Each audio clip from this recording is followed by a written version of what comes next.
Kali ini kita akan membahas sebuah hadis yang mungkin pernah kita dengar sebelumnya, tetapi tetap menimbulkan banyak pertanyaan.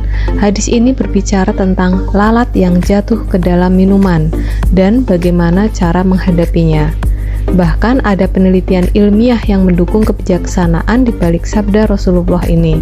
Dalam salah satu hadis yang diriwayatkan oleh Imam Bukhari, Rasulullah Shallallahu Alaihi Wasallam bersabda yang artinya, apabila lalat jatuh ke dalam minuman salah seorang dari kalian, maka celupkanlah lalat tersebut, kemudian buanglah, karena pada salah satu sayapnya terdapat penyakit dan pada sayap yang lainnya terdapat penawarnya. Hadis ini awalnya tampak aneh. Mengapa Rasulullah menganjurkan kita untuk mencelupkan lalat yang jatuh ke dalam minuman, padahal lalat adalah serangga yang sering dianggap kotor? Apakah hadis ini benar-benar mengandung hikmah kesehatan yang bisa diterima? Seiring berkembangnya ilmu pengetahuan, ternyata hadis ini justru mulai terungkap memiliki dasar ilmiah yang menarik. Beberapa penelitian modern menunjukkan bahwa lalat memiliki sistem pertahanan alami terhadap mikroba di salah satu sayapnya. Penelitian pertama, antibiotik alami di sayap lalat. Penelitian yang dilakukan di berbagai laboratorium telah menunjukkan bahwa sayap lalat mengandung zat antibiotik alami. Menurut para ilmuwan, pada salah satu sayap lalat terdapat zat yang bersifat antimikroba yang dapat melawan bakteri dan mikroorganisme tertentu. Ini membantu lalat melawan infeksi di lingkungannya yang penuh kuman. Penelitian di Universitas Queensland, salah satu studi dilakukan di sana, di mana para peneliti menemukan bahwa di tubuh lalat, terutama pada permukaan sayapnya, terdapat mikroorganisme yang menghasilkan zat antimikroba. Zat ini dapat berfungsi sebagai penawar atau pelawan bakteri yang dapat muncul di sayap lainnya.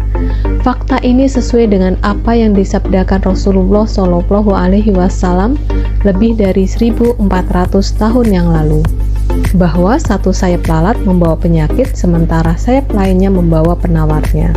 Kemudian bagaimana prosesnya? Dari hasil penelitian ini ternyata lalat dicelupkan sepenuhnya ke dalam minuman atau cairan. Zat antimikroba dari sayapnya bisa bercampur dalam cairan tersebut dan mengurangi atau menetralkan efek bakteri yang mungkin ada.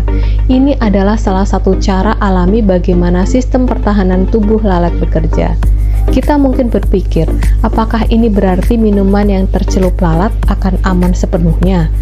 Nah, penting untuk diingat bahwa hadis ini disampaikan di masa ketika tidak banyak pilihan untuk menyaring atau membuang minuman yang sudah terkontaminasi. Pada situasi tertentu, petunjuk dari Nabi Shallallahu Alaihi Wasallam ini dapat dimaknai sebagai cara untuk meminimalkan risiko saat akses pada air bersih atau makanan lain terbatas. Selain itu, hadis ini memberikan pelajaran penting bahwa ilmu pengetahuan yang kita miliki saat ini masih terbatas dan belum tentu mampu memahami semua hikmah dari petunjuk-petunjuk Rasulullah Shallallahu Alaihi Wasallam. Namun seiring perkembangan ilmu, kita mulai menyaksikan bukti ilmiah yang mendukung beberapa di antaranya. Bukti ilmiah yang mendukung diantaranya adalah kisah tentang hadis lalat ini mengingatkan kita pada dua hal. Yang pertama, kedalaman ilmu Rasulullah. Sabda beliau selalu mengandung hikmah dan bahkan yang terlihat sederhana bisa memiliki rahasia kesehatan dan kebijaksanaan yang mendalam. Kedua, keselarasan agama dan sains. Dengan berkembangnya ilmu pengetahuan, banyak dari ajaran-ajaran Islam yang ternyata sejalan dengan fakta ilmiah. Sains bukanlah lawan dari agama, melainkan alat untuk mengungkapkan lebih jauh rahasia ciptaan Allah. Semoga pembahasan ini semakin meningkatkan iman kita pada kebijaksanaan Rasulullah Shallallahu Alaihi Wasallam. Terima kasih sudah menonton. Semoga kita semua selalu diberikan ilmu yang bermanfaat. Sampai jumpa di video berikutnya. Wassalamualaikum warahmatullahi wabarakatuh.